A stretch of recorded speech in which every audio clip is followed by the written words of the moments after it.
You just realized that you needed to hire someone yesterday. How can you find amazing candidates fast? Easy. Just use Indeed. When it comes to hiring, Indeed is all you need. Stop struggling to get your job posts seen on other job sites. Indeed-sponsored jobs help you stand out and hire fast. With sponsored jobs, your post jumps to the top of the page for your relevant candidates so you can reach the people that you want faster. And it makes a huge difference. According to Indeed data, sponsored jobs posted directly on Indeed have 45% more applications than non-sponsored jobs. Plus, with Indeed-sponsored jobs, there's no monthly subscriptions, no long-term contracts, and you only pay for results. How fast is Indeed? Well, in the minute I've been talking to you, 23 hires were made on Indeed, according to Indeed data worldwide. There's no need to wait any longer. Speed up your hiring right now with Indeed. And listeners of this show will get a $75 sponsored job credit to get your jobs more visibility at Indeed.com/BWN. Just go to Indeed.com/BWN right now and support our show by saying that you heard about Indeed on this podcast. Indeed.com/BWN. Terms and conditions apply. Hiring? Indeed is all you need. If you work as a manufacturing facilities engineer, installing a new piece of equipment can be as complex as the machinery itself. From prep work to alignment and testing, it's your team's job to put it all together. That's why it's good to have Grainger on your side. With industrial-grade products and next-day delivery, Grainger helps ensure you have everything you need close at hand through every step of the installation. Call 1-800-GRAINGER, click Grainger.com, or just stop by. Grainger, for the ones who get it done.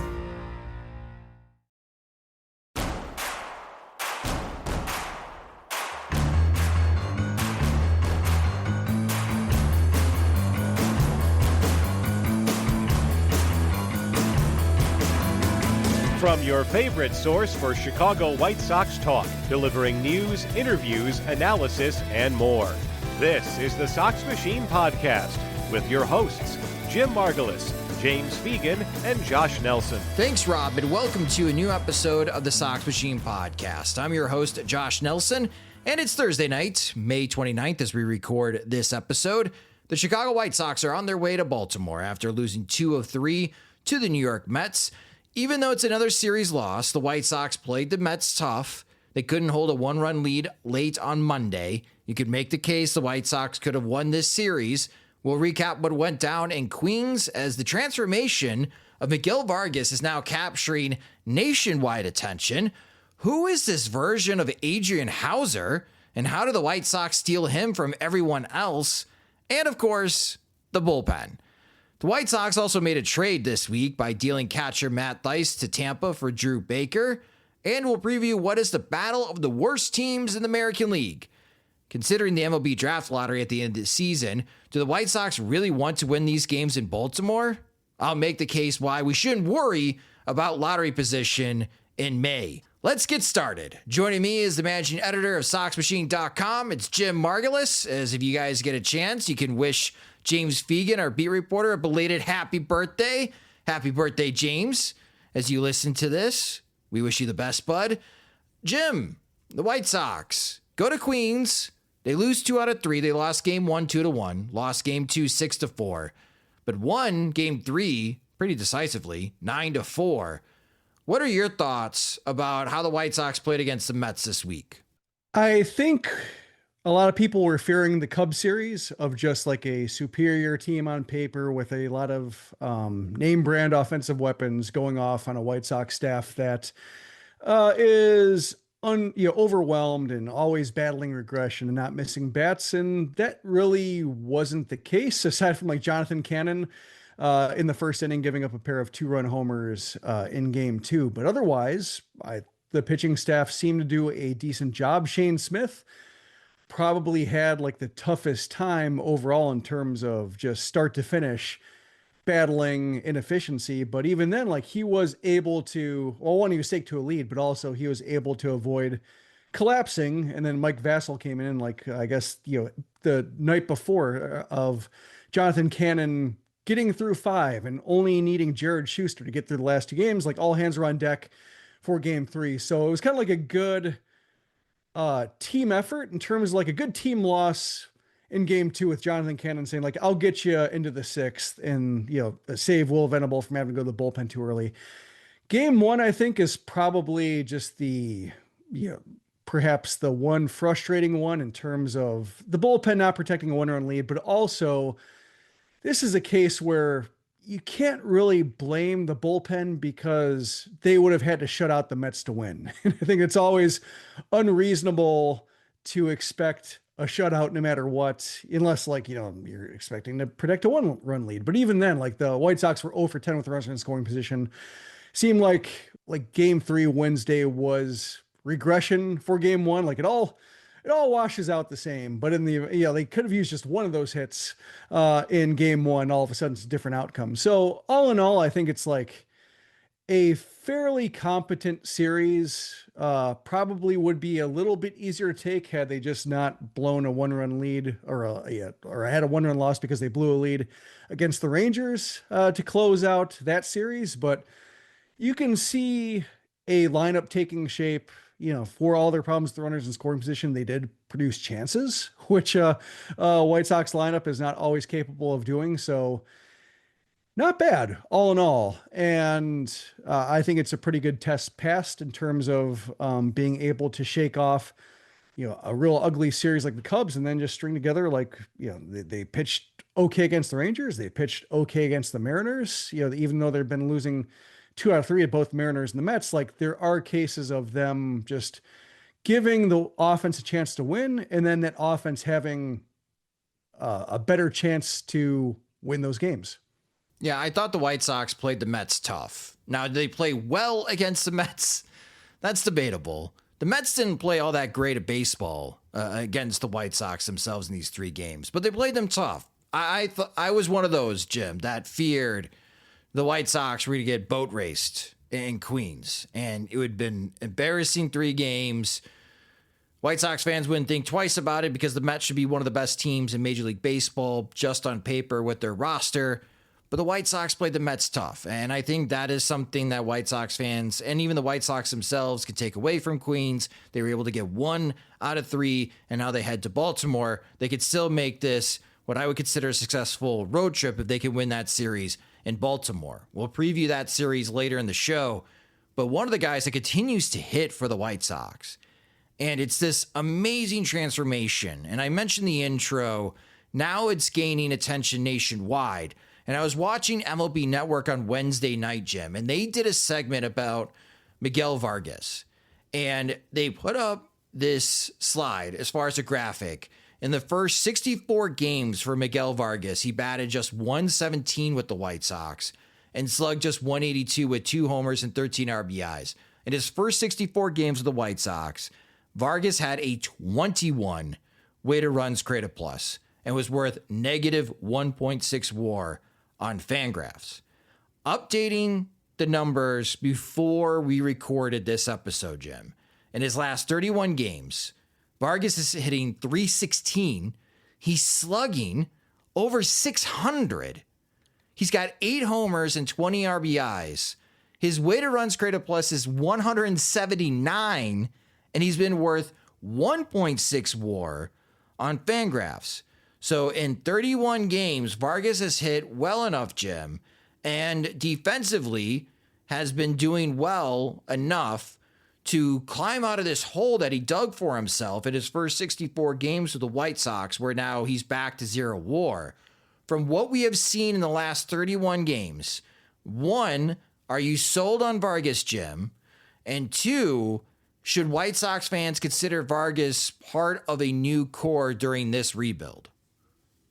I think I'm sold on Vargas in terms of him being a contributor. Like, I don't know if what he's been doing is the new norm or if it's just a matter of some regression was necessary, because even in the first few weeks of this season, some of the contact was good and he wasn't rewarded for it. Some of it was weather based. Some of it was just not having like the oomph behind a swing, but there, he should have been hitting as poorly as he's hitting. So, you'd expect him to hit 300 at some point just to be able to make up for the 1 something he was hitting early on. And so when you look at his numbers overall, like 245, 444 slugging, 118 OPS plus, like that's kind of if you told me before the season that's where he would end up, that's where he would settle as a White Sox, I'd say great. Like White Sox could use players like that, especially with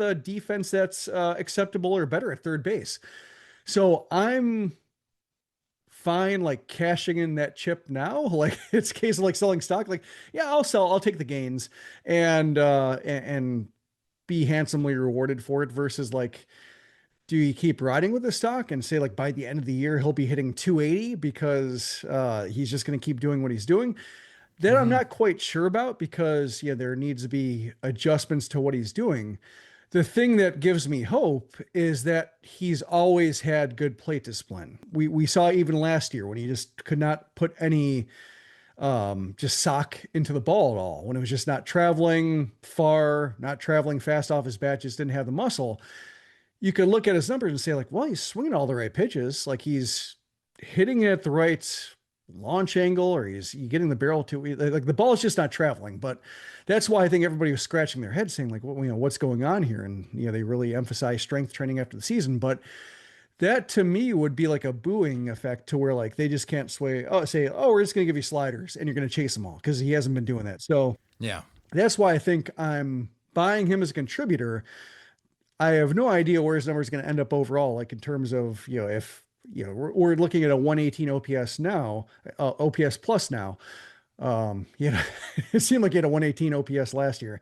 But if I were to say that gets up to like 125, I could buy that by the end of the year. More than that, maybe more faith than I'm willing to give a White Sox acquisition, but I can't like put my finger on one thing that would make me say like, oh, he's a pumpkin. He's gonna fall apart in 4 weeks, and the dreams of him making an all-star team were silly. Like I don't think that's gonna happen. Just a matter of how much his natural talent allows him to be like star level versus a very good player. Yeah, I think since he's made this hand adjustment in Minneapolis, he's cut down his strikeout rate below 15%, Jim. And for the season, his strikeout rate is only 17.7%, and his walk rate is 9%. I was one of those that didn't understand why the White Sox were making Miguel Vargas a priority in spring training, because he looked so bad, and he was out of options. And theoretically, you signed Josh Rojas. Well, there's your third base solution, and you still got Brian Ramos. Yeah, Brian Ramos. I thought Ramos going into the season would have been better than Miguel Vargas. And honestly, Vargas didn't do much to change people's opinion until that Minneapolis series in late April. I mean, he was batting well below 150. He's batting 137 on April 22nd. So he had a really bad start this year, not changing a lot of minds. And now, if he continues this rate for another 30 games, right? And if Shane Smith is having difficulty getting to the fifth inning, then the conversation changes of, well, Miguel Vargas is going to be the White Sox all-star representative.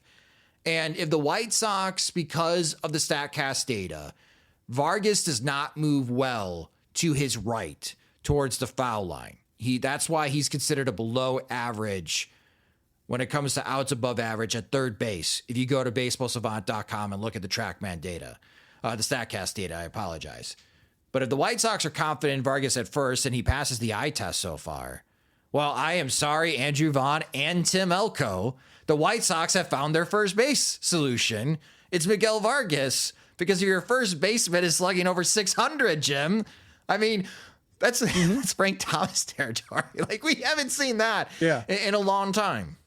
Well, I mean, in Vargas, when it comes to defensive runs saved, he's in the black there, one defensive run saved. And even Tom Tango, who is one of the senior architect, I think is his name, of StatCast, MLB Advanced Media, he says that, StatCast outpaces defensive runs saved when it comes to the outfield. Like, their player tracking, ball tracking is superior to what they do. And so, like, he says that StatCast is way better predicting itself than defensive run saved is for like the next year.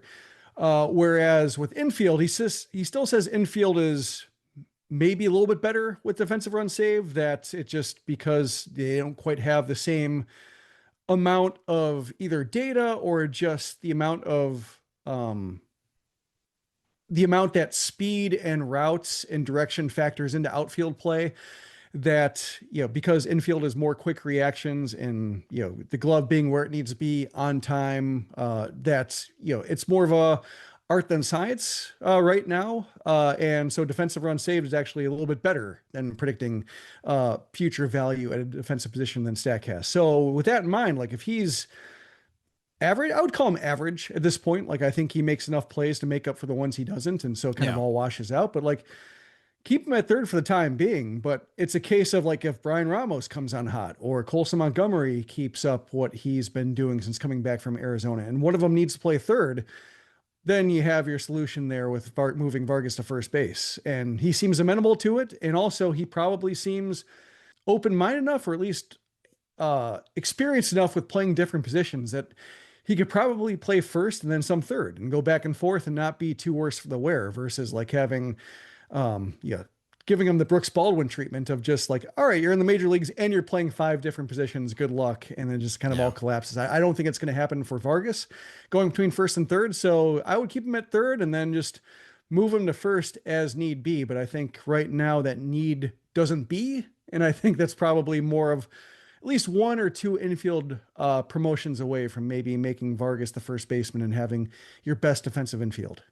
You do have position flexibility with Vargas now. Like third and first, he can play both. That does help based on the matchups. If you are facing a left-handed pitcher and you want to sneak in another right-handed bat, like Lenyn Sosa, for example, we talked about this in the previous podcast episode, James laying it out on how it's going to work at first base for the White Sox with Vaughn and Elko down in Charlotte. Just moving forward, this is why if he can carry this for another 30 games, I might be sold and my tune will totally change.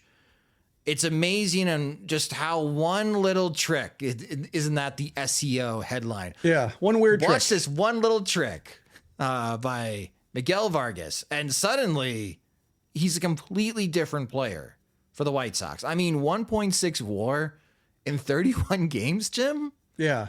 That's all-star level. Yeah, I mean, yeah, to go back to our previous conversations, it's like one weird trick that required like 6 different steps of progress to be able to set up that one weird trick. So can't do it at home exactly, but where are you in terms of this conversation? You asked me in terms of, are you buying into it, or like, where do you see him ending up? So where are you in terms of where you think he is, if you had to like be one of your, place one of your wagers right now that you place? I think I'd be buying stock in Miguel Vargas because whether it's the high fast, he's hitting the high fastball, Jim. Yeah. And that's been a pitch that gave him a lot of issues. And that's why he just looked like he was floundering early on. But again, his strikeout rate, being able to cut it that low, just demonstrates that he not only is demonstrating good contact skills within the strike zone, Jim, but he's able to make good contact to good pitches that are in the shadow area or what would be considered chase, like being able to survive and getting the ball in play.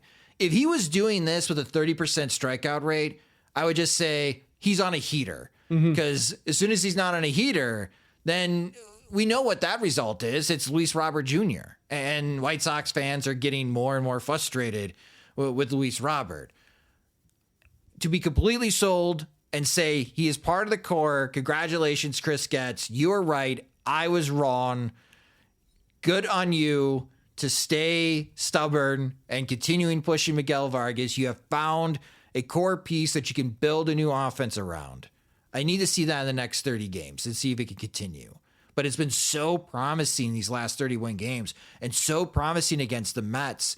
You can't see this on paper and the metrics, but watching him, Jim, he just seems way more confident now. And it's just not at the plate, but it is defense and even base running as well, being able to score from first base. We're seeing a completely different Miguel Vargas than the one the White Sox traded for last year. Yeah, he had a couple moments of heat checks, like the ball that went off the top of the wall. He thought that was gone. Ended up still getting a double out of it. So it's not like he started walking to first and then got stranded there. Also ran into an out at third base. So he's had a couple of moments of testing it and seeing just how far he can go. And the 38'3" that he's putting up. But otherwise, and he has the license to do that. That's a case of him being good enough and him seemingly involved in every single big White Sox inning to think, yeah, I can change this game by myself. And so you don't necessarily mind doing that. We've also seen him, jawing with Brad Keller. So it seems like he's feeling licensed more to define himself on the field. James just wrote a great story about him being basically a hardcore Vikings fan, and other ways he's been able to stand out in terms of like his sense of humor, high pitched barks in the dugout to imitate a chihuahua when he's like trying to psych guys up. It's just, the guy that there was no evidence of him being last year when he was sitting at the edge of the dugout, just staring, off 1,000 yards in the distance, and Dodgers fans were heartbroken, saying like, what did we do to this guy sitting under the White Sox? Like that guy does not seem to exist anymore. So, I mean, major credit for him to be able to close the door on a pretty ugly chapter and pretty convincingly saying that, that guy is not me. I am entirely different and I have arrived. It's a breath of fresh air being able to make this transformation. I mean, we've been dogging on players that have struggled and point out their struggles and wondering what in the world is going on. How come this player can't fix it? No better example than Andrew Vaughn. I have no problem eating crow when a player makes this type of transformation. It's just so rare for the White Sox. Like, I was completely wrong in Garrett Crochet. Huge breath of fresh air. He dominated last year as a starter. Didn't see that coming. I don't think anyone really could say how that would have worked, but it totally did. Miguel Vargas was not hitting to start the season, and now look at him. I think it was Chuck Garfien who was saying like, there are so many receipts online, and like, yeah, people had eyes. People could look at him in the field. They could look at him, the White Sox casting him in left field for a little bit and saying like, God, that didn't work. And then, his play at third base wasn't what it is this year. And he hadn't hit with the Dodgers really. Not in the majors. A few major league auditions. Yeah, in the majors. Yeah. So, I mean, like, there was evidence to think like, oh, this is all falling apart. This is a prospect the White Sox have seen before. And Vargas did nothing to back that up. Aside from like the swing decisions being okay, but everything else was lacking. And so like, who was supposed to say Vargas is going to be a good one? Like, people were, the most he could get anybody to say was, I really believed in him as a prospect, and maybe the trade did something terrible to him. But like they were only speaking of like what he or his selling points in the past tense in terms of what he had been. But that guy was not evident in the major leagues. So, everybody's eating crow. I guess my issue with the trade was like trading a guy for a guy who's out of options when like Lenine Sosa's out of options, and you have really painting yourself in a corner with this, and somehow they got out of it. Vargas already has a career high in home runs. The Dodgers gave Vargas a long run. They gave him half a season, 81 games in 2023. Yeah. He only hit 7 homers. Vargas already has 8 this year, so he has already set a single season career high in home runs hit. Yeah. I mean, he's had a few. I'm sure the Dodgers were probably like, this is the version that we hoped for, but we didn't see this version. Yeah. And I mean, the Dodgers, because Vargas is out of options and because their roster is so loaded, like they couldn't afford to do what they had been doing with him, which is to give him like spurts of playing time when somebody else gets hurt. So I doubt that they're regretting the trade at all. I mean, Michael Kopech helped them win a World Series. So, I mean, like they've won their side of it, but I think people who had bought into Vargas being like some form of bats, I think his position was always in question, but like he should hit enough to play somewhere, even if he's a third baseman. You kind of have to hold your nose when you're watching play, or can hit okay enough to be a first baseman, kind of flex out in a DH and such. But the way his game is entirely shaped up, like testament to him, testament to White Sox coaches to be able to have a whole host of either ideas or at least like a process. That's kind of what it seemed like. It was not necessarily like, we're just going to throw everything against the wall, but we're going to change one variable at a time. First your physical build, make sure that you have the strength because you lost a lot of weight. And then, once that's solved, okay, now what else is wrong? Okay. So bat path, let's shorten that up. Okay. So you're getting this, but you're a little bit short to the ball, and you're not getting a whole lot behind it. Let's try to lengthen it. Okay, let's change your hand. Like, just, it seemed like they had a process or a reason to what they're doing in each step, and everything they did addressed something. And then it was just a matter of finding the one thing that closed that fatal flaw. And now he's a pretty well-rounded hitter. And kudos to Vargas being open to those type of adjustments. You know, athletes they can close off if nothing is working. You're telling me to do all these things. I'm still not hitting the baseball. Why am I listening to you? Let me go get outside help. So kudos to Vargas being adaptable. It does make me wonder how come the White Sox can't fix Andrew Vaughn, but regardless, it's working great. I think that's a Levers problem. Yeah, there's plenty of guys in Major League Baseball that are 5'10" and shorter that still hit the ball with authority. But I think they just have more bat speed. So it's a term of so opposite field homers in college aren't opposite field homers in the pros. You know, maybe that's my thought on him, is just when you don't have the natural leverage you're generating, you got to be like, you know, Altuve is the classic example, but like he gets the bat through the zone in a hurry, right, and puts all his force doing that. And so I think that's with Vaughn. I think it's just physical limitations that did not translate well. And I'm curious with bat tracking data if he would be somebody who would be regarded differently going from college to the pros if he were drafted like this year. Yeah, he would have. He definitely would have. One of our best friends, Jim Callis, I think just mocked Jace Laviette to pick 20. So the top preseason college hitter continues to drop because of that type of analysis, bat data, as far as contact data, swing analysis. We just talked about that in the previous podcast episode with Mike Farron about this upcoming college draft class and the NCAA regionals, which starts this weekend. You guys could definitely check out that podcast episode. But Miguel Vargas continued to do this because this is exciting, a great development for the White Sox. You just realized that you needed to hire someone yesterday. How can you find amazing candidates fast? Easy. Just use Indeed. When it comes to hiring, Indeed is all you need. Stop struggling to get your job posts seen on other job sites. Indeed sponsored jobs help you stand out and hire fast. With sponsored jobs, your post jumps to the top of the page for your relevant candidates so you can reach the people that you want faster. And it makes a huge difference. According to Indeed data, sponsored jobs posted directly on Indeed have 45% more applications than non-sponsored jobs. Plus, with Indeed sponsored jobs, there's no monthly subscriptions, no long-term contracts, and you only pay for results. How fast is Indeed?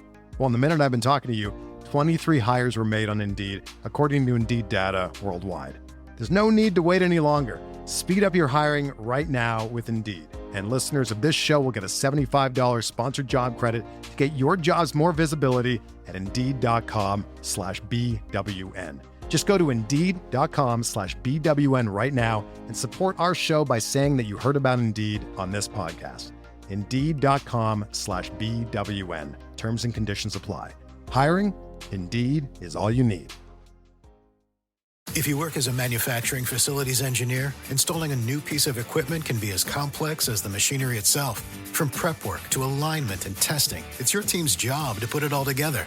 That's why it's good to have Grainger on your side. With industrial-grade products and next-day delivery, Grainger helps ensure you have everything you need close at hand through every step of the installation. Call 1-800-GRAINGER, click Grainger.com, or just stop by. Grainger, for the ones who get it done. An unexpected development for the Chicago White Sox, and I have no idea, Jim, how this has come to be.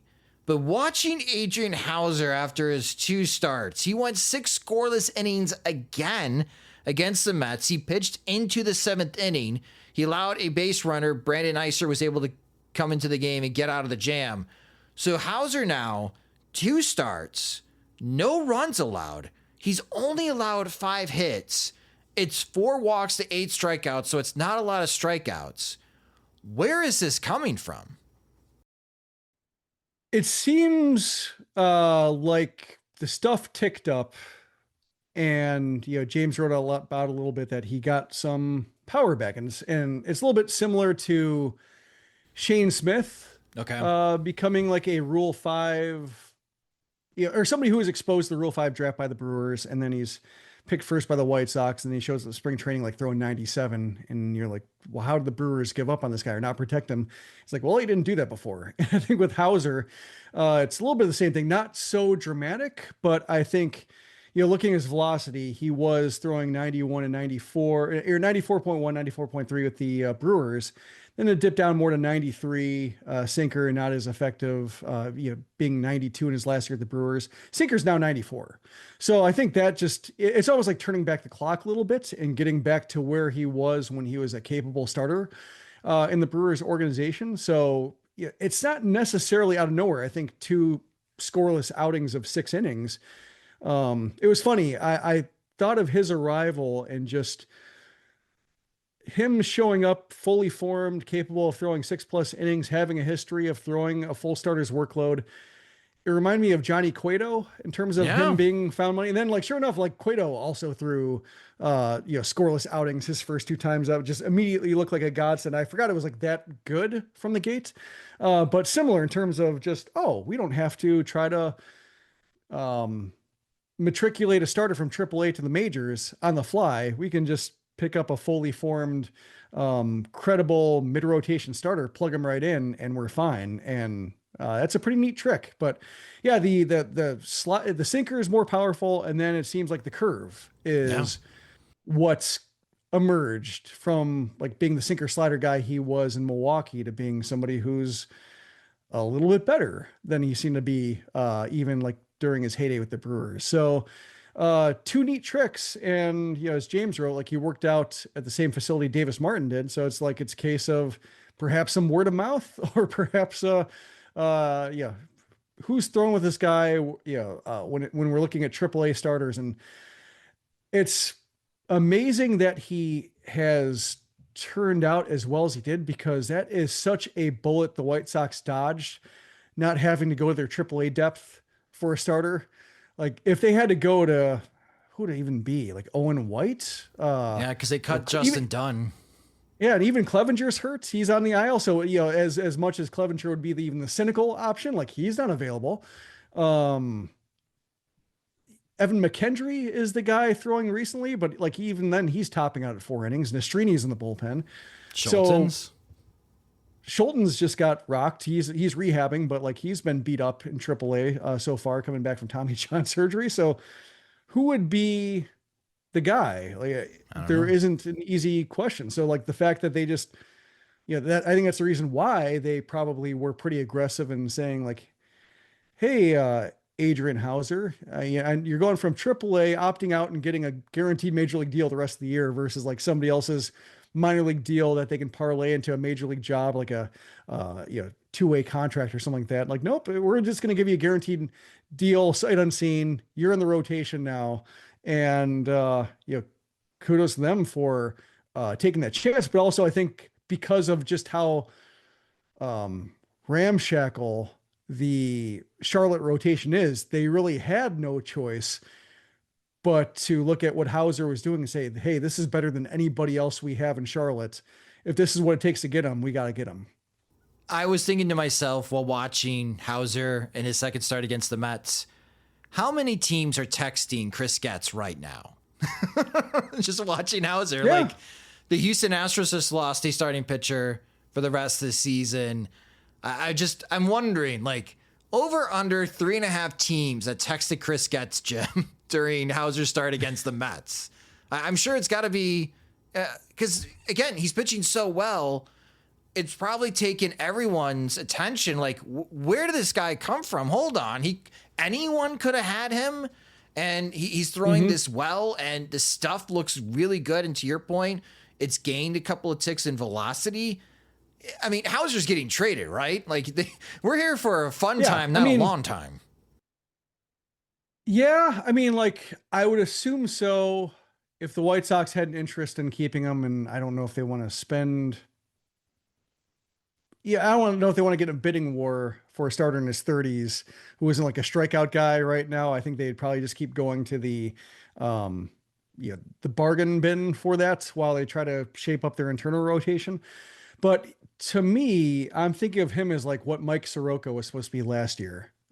Just a sinker baller, is supposed to be past his injuries and rejuvenated. And we saw like what he was throwing at the end of last year.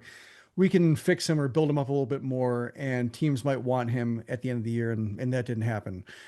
And I think Houser, being that he hasn't had any kind of major injury, setting him back, that's just been what seemed like a pretty graceful or normal decline from a number four-ish starter to being somebody who's kind of on the cusp, needing minor league deals. There's nothing unreasonable about the way his career has unfolded so far. And the fact that he's got 5 years of service time, yeah, it does put him in that Soroka territory of just, he's going to be a free agent at the end of the year. We can trade him if a team wants him and then get him back if we really want to pay for it. But I think, probably in order to capitalize on it, they already traded Matt Thaiss for Drew Baker. And like Drew Baker is not necessarily anybody who's going to be a starter on the roster or like plug a hole. I think if they want to try to capitalize, they needed to trade Thaiss to a certain degree because of time crunch. But I think with Houser, they need him to, for Will Venable's sake, they need somebody to throw starts. He can still build up his value further. It makes sense to, there's no reason to like try to trade him, found money. Let's trade him for like a William Bergoya or something like that. You can hold on to him for a little bit more. He's serving a purpose now. And, I think teams want to make sure that like going back to the pumpkin thing, like that, the league doesn't figure him out like, oh, this is what to look for now. And then they start hammering him again. And he's just kind of a number 4 starter again. So I think teams want to look a little bit more to see like if this is the real deal. And I'm sure the White Sox want to hold on a little bit more because they need them right now. They're not in a position to shed starters with what they have in AAA. Like that's just a miserable viewing and playing experience if they try to bring that up from Charlotte. And if it continues to progress, or even if it's just like he is number 3 starter, number 4 starter, still has value when the deadline comes around. Oh, absolutely. Again, I think it's more teams texting Chris Getz, where the hell did this guy come from? I think it's more like that right now than Chris Getz like showcasing, be like, who wants Adrian Houser? It's an awesome start for Houser, and he'll get another opportunity for the White Sox this upcoming weekend against Baltimore. Again, we'll preview that series in a moment. You mentioned Matt Thaiss being traded to Tampa for Drew Baker. Thaiss ended up playing 35 games with the White Sox. He batted just .212, but his 20.9% walk rate carried his OPS at .382 on base percentage, even though he slugged just .294. Thaiss did hit a home run and 8 RBIs. Remember Matt Thaiss at the end of the year Sporkle when you're trying to guess who all played for the Chicago White Sox this season. You good with the deal? I mean, this is something that James Fegan got a tip a couple of weeks ago. This exact trade that was being rumored, the Rays waited a couple more weeks before pulling the trigger and finalizing this trade. Do you like this move by the White Sox? Well, I think it's a matter of like they had to wait for Corey Lee to get healthy to make sure that they weren't going to have Kyle Teal and Edgar Caro in the same catching rotation. Because I think right now they're both being individually served by being on different levels. And like if Corey Lee wasn't going to be healthy because they seem to not be huge believers in his catching abilities, that, they'd probably want to make sure Thaiss is around, that they don't trade him unnecessarily. And then Drew Baker was hurt. So if the White Sox were kind of interested in him, he had to come back from an adductor strain and he was rehabbing it for a week in the Florida Complex League. So probably both sides had an idea of what they wanted, and both sides needed the timing to line up better to make sure that, they were still in on each other's players. But yeah, I mean, like that was kind of always going to be the idea, was that, maybe you can dust Thaiss off a little bit and trade him for somebody. They got him for cash from the Cubs, traded him for somebody who might be able to contribute to a 26-man roster at some point. Like, not a bad deal. I enjoyed watching Thaiss hits. I thought he was I wrote about this Thursday afternoon, just saying like he was a really interesting player in terms of how many walks he could draw for the how little power he showed. And I think he would hit more than one homer if he played the season over again. Like it's just a matter of a little bit of a luck or small sample size, but also he shortened up his swing. Another guy who made swing changes to overcome just swing and miss issues that undermined his ability to hang in the majors for anything, any meaningful role. So he had a change in mind. He had overlapped with a couple of White Sox coaches. So good fit for him. Imagine the White Sox had like an idea of what his game was and either what it could be or his willingness to make changes. Whether they would work is a whole different matter, but just knowing like, oh, he's a guy who works. He's a guy who is open to making some changes because we've seen him at various stages.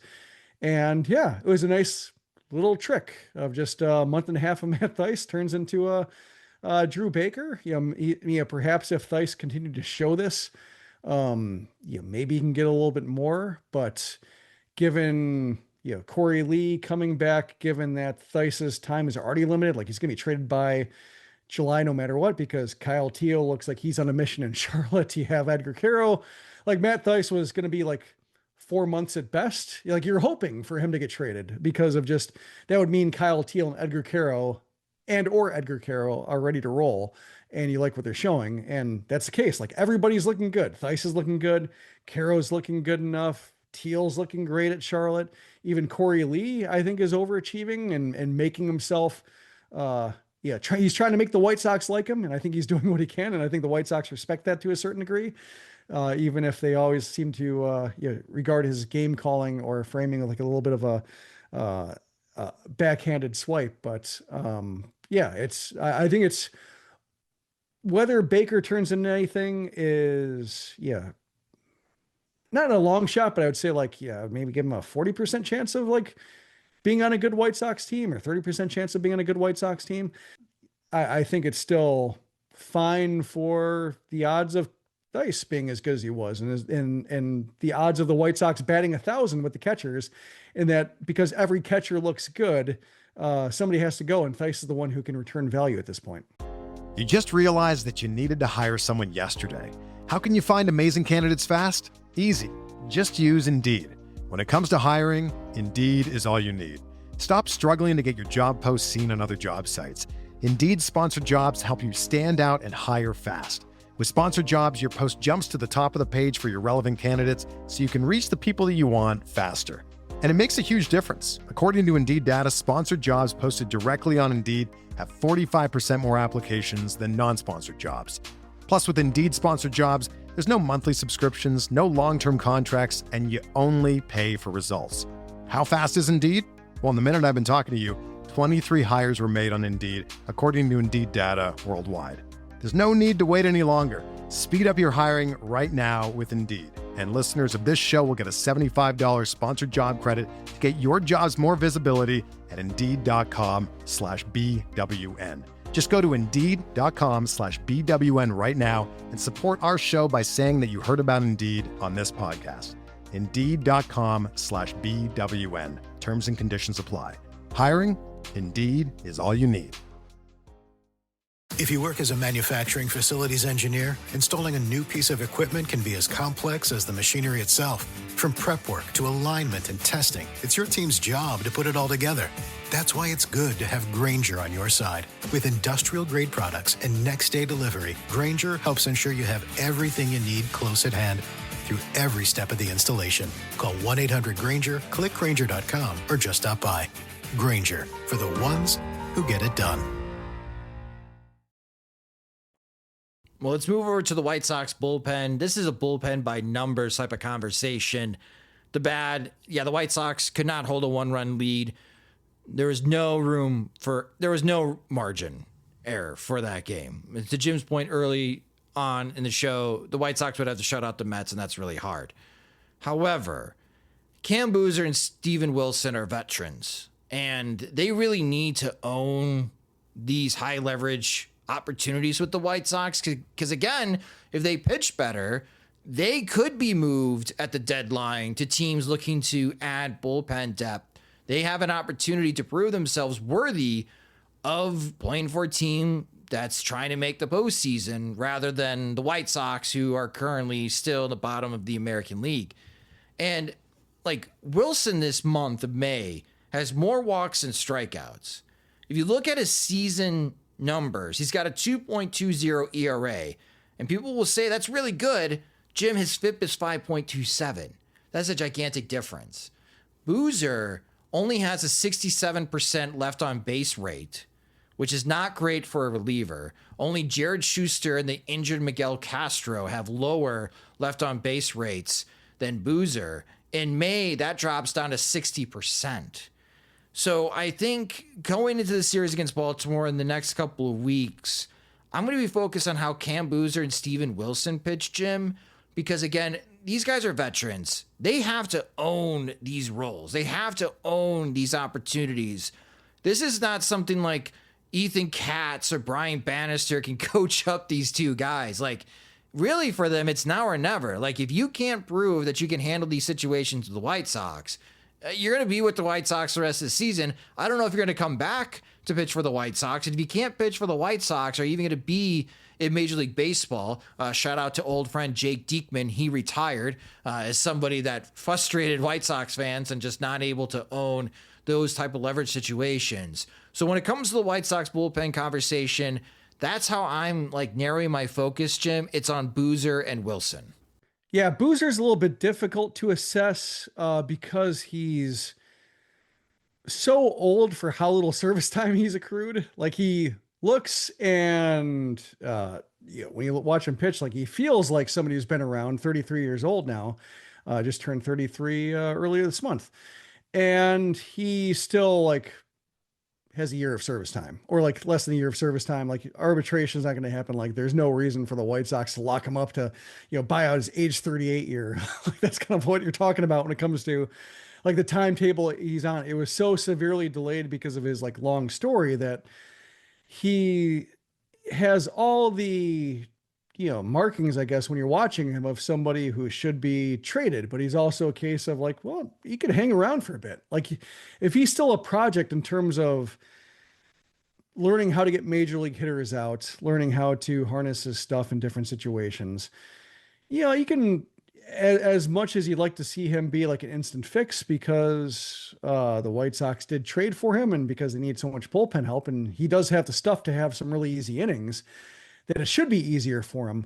But, service time, it's still like a case of he's basically still a rookie. Like, he exceeded his limits, but basically he's still working on his first full season. He's pitched between Boston and Chicago. He's now pitched 67 games, 62 innings. So that's basically a full season of major league experience. So when you look at it that way, you could say that he's still learning. Steven Wilson, though, he's been around. He's lived a life with the White Sox already in terms of having some big setbacks, trying to change his arsenal, then having to reset it, and getting hurt, and walking guys, and just now it's a little bit of a home run problem a little bit, but just it's because he's been so varied in the way he's disappointed since coming over in that whole San Diego trade. Looks like everybody was kind of damaged goods or not themselves when they came over. That, it seems like a matter of, because he's ARB eligible, because the White Sox already outrighted him once, and so they can't do it again or else becomes a free agent. His status is a lot more tenuous. So when it comes to the White Sox offering him ARB again, when it comes to the White Sox wanting him off the 40-man roster again, should things take a turn, then that's, I think, where his status is a lot dicier than Boozer's, which is a pretty straightforward, he's still figuring it out. And seeing the walks flare up on Wilson when I thought like, he's not walking anymore. He's kind of learned, he's dialed in the sweeper. It's looking pretty good. And then the walks become an issue. And he had a home run problem earlier. He's got a walking problem now. So it always feels like a little bit of whack-a-mole in terms of just feeling like he's finally righted the ship. One guy I would like to see maybe get more high leverage situations, and he definitely did on the Monday game, is Brandon Eisert. So in the month of May, Eisert has a 28.6% strikeout rate. That's really good for a reliever. And he's leaving guys on base at a 77% clip. It's just going to be the shuffle for the White Sox bullpen. Just go with the hot hand. I'm curious, instead of having Boozer pitch the eighth, do you give Eisert those opportunities to see if he can execute a little bit better than Cam Boozer? Mike Vasil is doing well in this swingman role, Jim. 3 scoreless innings on Wednesday. I'm not exactly sure how he is doing it because his strikeout rate is not great. It's around 16%. His walk rate is at 14%. You do the math, he's got almost as many walks as strikeouts. That's not good in the majors, but opposing hitters are just batting 187 against him. And he's got 2 very effective pitches right now. His sweeper against right-handed batters, according to Stuff Plus, gets a 111 rating. So it's much like OPS Plus and weighted runs created plus. It's 11% better than league average on a sweeper. Right-handed batters are only batting 125 against Vasil's sweeper. And then lefties, his changeup has been very good against left-handed batters. Lefties are only batting 136 against Mike Vasil's changeup. So maybe this is another guy who's got 1 or 2 good tricks that's working for the White Sox with Mike Vasil, but I wouldn't put him in high leverage situations, but he seems to be pretty effective in this swingman role, Jim.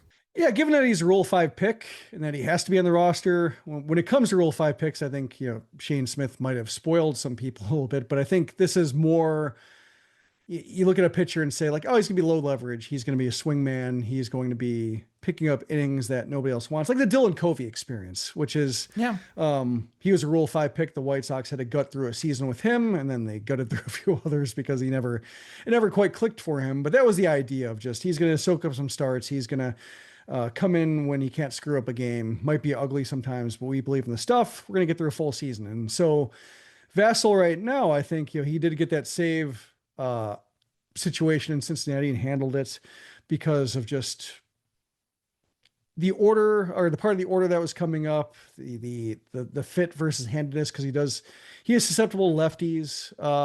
But I think with the way he's coming into games now, earlier in games, like picking up 3 innings after a Shane Smith start, picking up 3 innings against the Marlins, picking up 3 innings against the Athletics, like he's been able to come in against lineups that aren't necessarily gearing up for him. And I think that probably helps him too. He's doing well for himself with his arsenal, like, sinker, sweeper, not missing a ton of bats, but he's throwing enough pitches that he's able to offer some different sequences. And, it's more along lines of like a number 5 starter, number 4 starter, pitching in the bullpen. And so he's kind of taking that approach of throwing all my pitches and, not necessarily trying to be a dominant 2-pitch guy. And I think that's probably working. It also seems like he's flying under the radar enough that teams aren't going to load up on lefties to face Mike Vasil in the 5th inning when they might be facing a tougher reliever later. So it's working out to his advantage. And I think his length as somebody with starting experience is such that if it's going, then he keeps pitching, versus somebody who after 2 innings, Will Venable starts like getting a little itchy in terms of like, oh, is he going to start wearing down, or is he going to have a second time through the order type penalty for him? Like, no, I think it's matter of, because he's picking up these non-crucial innings or innings opponents see as non-crucial, that he's able to get in some nice situations and take the ball and run with it. You just realized that you needed to hire someone yesterday. How can you find amazing candidates fast? Easy. Just use Indeed. When it comes to hiring, Indeed is all you need. Stop struggling to get your job posts seen on other job sites. Indeed sponsored jobs help you stand out and hire fast. With sponsored jobs, your post jumps to the top of the page for your relevant candidates so you can reach the people that you want faster. And it makes a huge difference. According to Indeed data, sponsored jobs posted directly on Indeed have 45% more applications than non-sponsored jobs.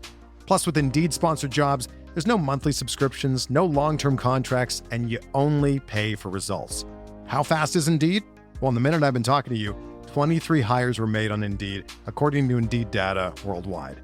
There's no need to wait any longer. Speed up your hiring right now with Indeed. And listeners of this show will get a $75 sponsored job credit to get your jobs more visibility at Indeed.com/BWN. Just go to Indeed.com/BWN right now and support our show by saying that you heard about Indeed on this podcast.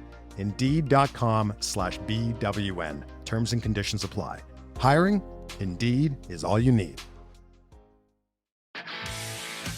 If you're a lineman in charge of keeping the lights on, Grainger understands that you go to great lengths and sometimes heights to ensure the power is always flowing, which is why you can count on Grainger, for professional-grade products and next-day delivery, so you have everything you need to get the job done. Call 1-800-GRANGER, click Grainger.com, or just stop by. Grainger, for the ones who get it done. Well, now the Chicago White Sox move on to this weekend, the battle of the two worst teams in the American League. One was expected, the other not so much, as the White Sox head to Baltimore. The Orioles are 19-36 on the season.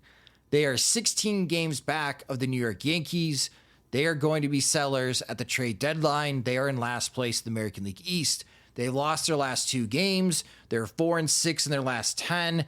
They have not been good at home. They are 9-17 at Camden Yards.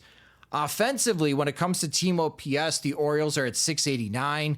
That's 19th in Major League Baseball. They got too much talent offensively to be hitting this poorly. They're 10th in baseball in home runs hit. They've hit 60 home runs as a team, but they're only scoring 3.87 runs per game. Again, just too much offensive talent to be performing this poorly.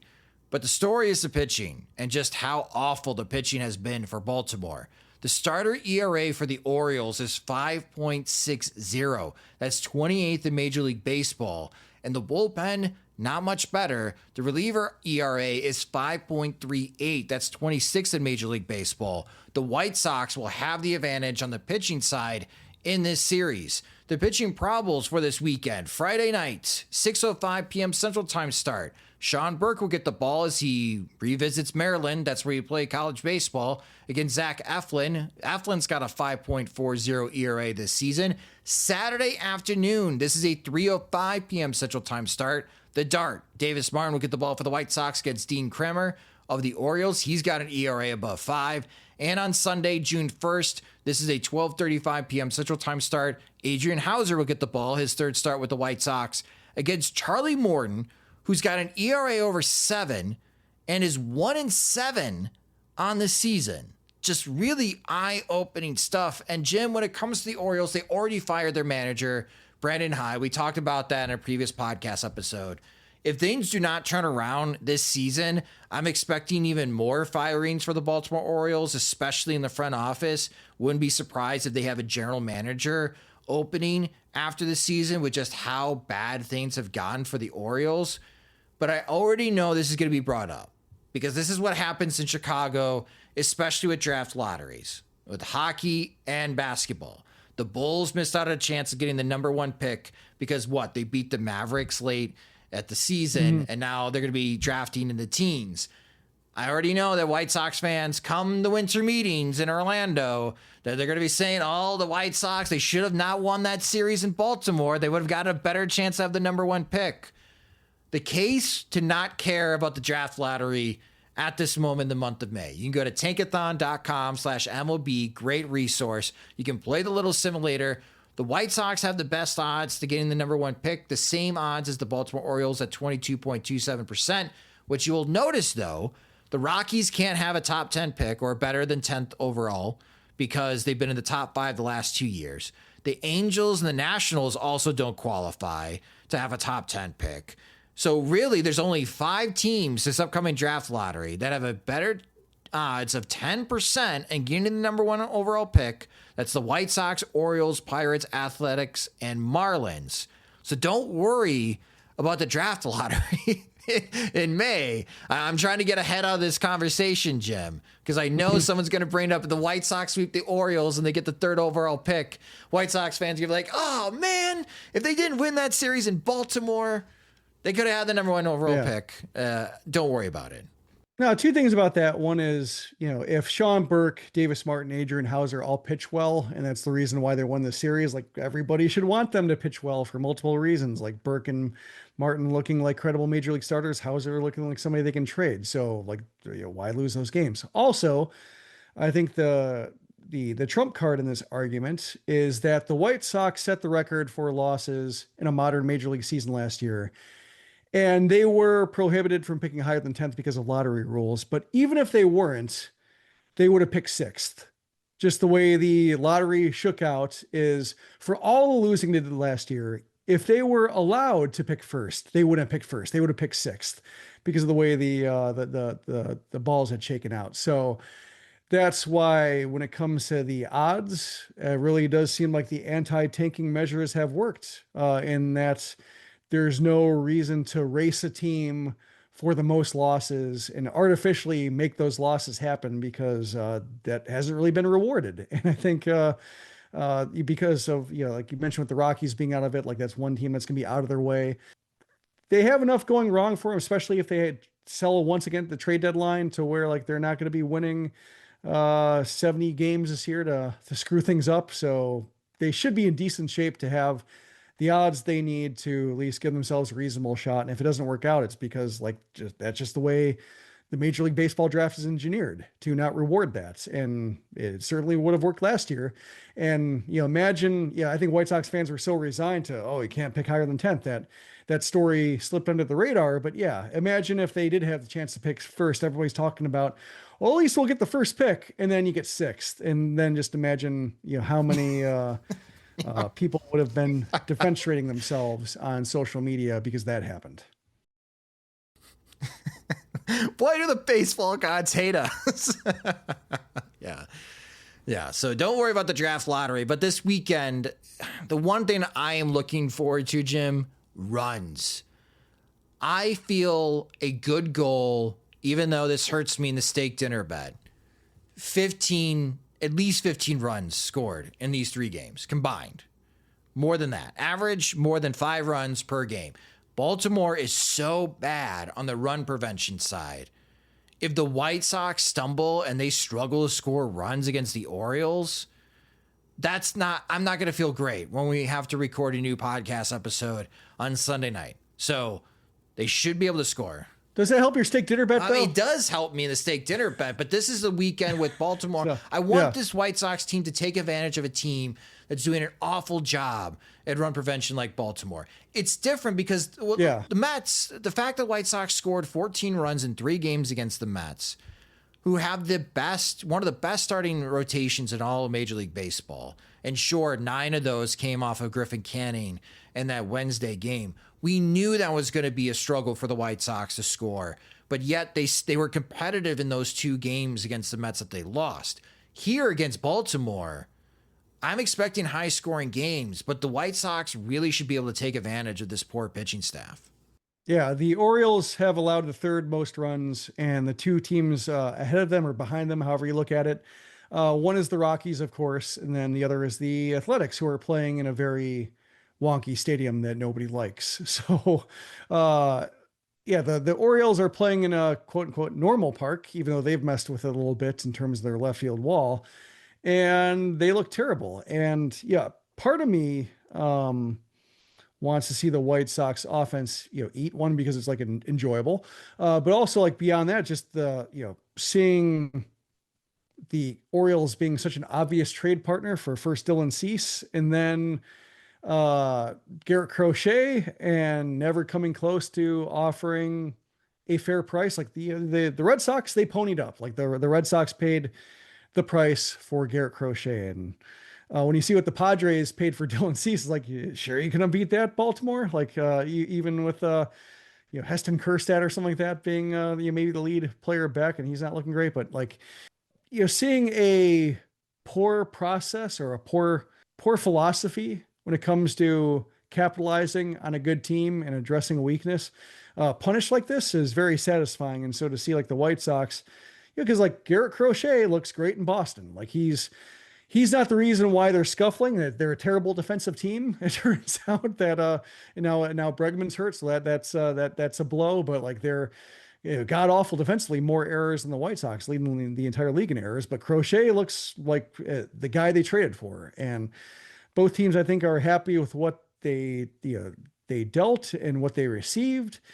And there's nothing stopping the Orioles from doing something like that, and at least putting at least plugging one hole in the rotation. They had a few, like Garrett Crochet would not be able to solve everything wrong with the Orioles rotation, but at least be a point of evidence that the Orioles front office saw how bad it was and anticipated a problem and tried to solve it, versus I think Mike Elias is in trouble just because he did nothing. And everybody was saying like, are you sure you Right. want to be counting on Grayson Rodriguez after 2 IL stints last year? And yeah, Kyle Bradish is hurt and Charlie Morton's 41. Like, you sure these are good bets to provide the value you think you're going to need to compete in the AL East? And just did nothing. And David Rubenstein, new owner, did nothing. So I guess, it's a cautionary tale for the White Sox, thinking that Justin Ishbia, whoever is going to solve things. But,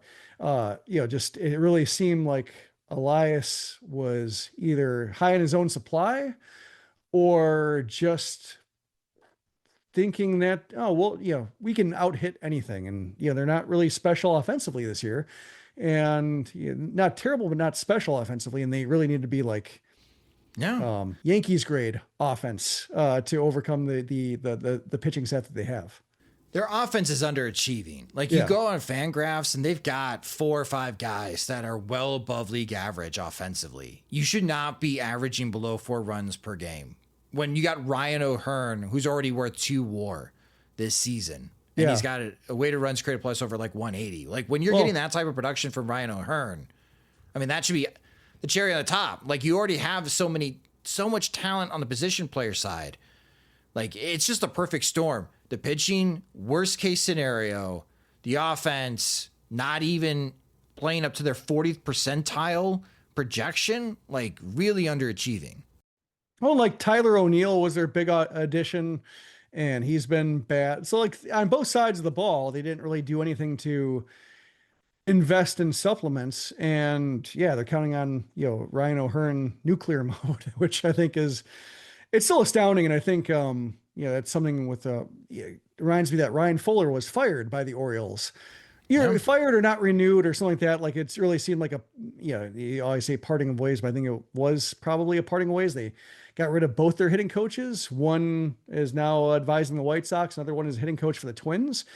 And so they pulled that card already. They fired their manager. So they're out of scapegoats, basically. Like, what are they gonna do? Elias is out of scapegoats. Yes. Yeah. So I mean, like, they have one big scapegoat remaining, and that's the person who they turn that position over, and then all of a sudden it's a brand new ball game. But there were warning signs, and they just, I think Elias whistled past them, and it really is, we've seen it with the White Sox. So that's what the White Sox did. They had a good team in 2021 and really didn't do much to add to it. They were so concerned about losing Eloy Jimenez and Luis Robert and Yohan Moncada to free agency. We got to lock these guys up because we lock these guys up, we can't pay anybody else. And because they're terrible, we can't trade them. And now we're all going to spiral downwards together. The Orioles have not locked anybody up, but they still acted the same way, in that we cannot move from any of these guys, or we cannot spend because these guys are going to get expensive. And same story. Again, the White Sox were 5-21 in April when we recorded that podcast episode at the beginning of May. They're already 11-15. So I know Sean Anderson of CGO was trying to will the White Sox to a winning record in May. This has already been so much more palatable to watch the White Sox in the month of May. It'd be a great way to end this month if they win this series in Baltimore. Let's make it happen. Yeah. Win 2 out of 3. They've already won more games in a month than they did it all last year. They topped out at 10 in September. There you go. So they're already ahead of schedule. Ahead of schedule. That's what we like to see and hear. And that will do it for this episode of the Sox Machine Podcast. Thank you guys so much for listening. Again, we'll recap this Baltimore series and all the weekend action and take a look around Major League Baseball in our Sunday episode. Again, if you are going to be interested in watching college baseball, so much baseball this weekend. It's going to start at 11 a.m. and go all the way through midnight, including the Major League games and the minor league games, baseball overload this weekend. You can check out our previous podcast episode with Mike Farron. And you can subscribe to the Sox Machine podcast wherever you listen to podcasts such as Spotify and Apple Music. You could also watch our videos. I'll be trying to get as much video as possible on draft prospects this weekend during regional play. You could watch those highlights on our YouTube channel at youtube.com/SoxMachine.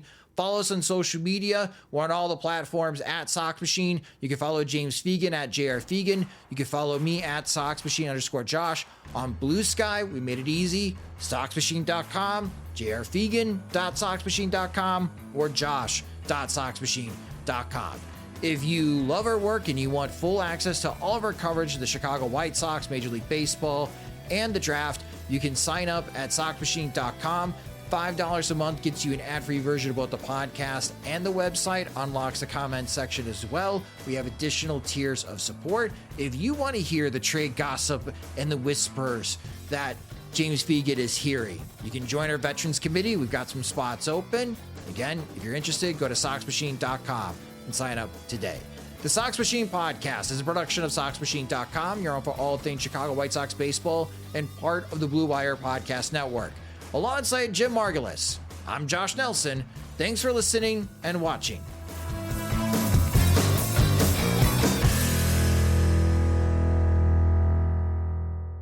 At Arizona State University, we've made online education better, smarter, and more personalized so you can go further in your aspiring field. I decided to pursue medicine once I realized that ASU did have the online program for biological sciences. You're still required to learn the same curriculum. You're still being tested on the same content that anyone would be tested on in person. The comprehensiveness of the program prepared me so well for medical school. Explore over 300 programs at asuonline.asu.edu.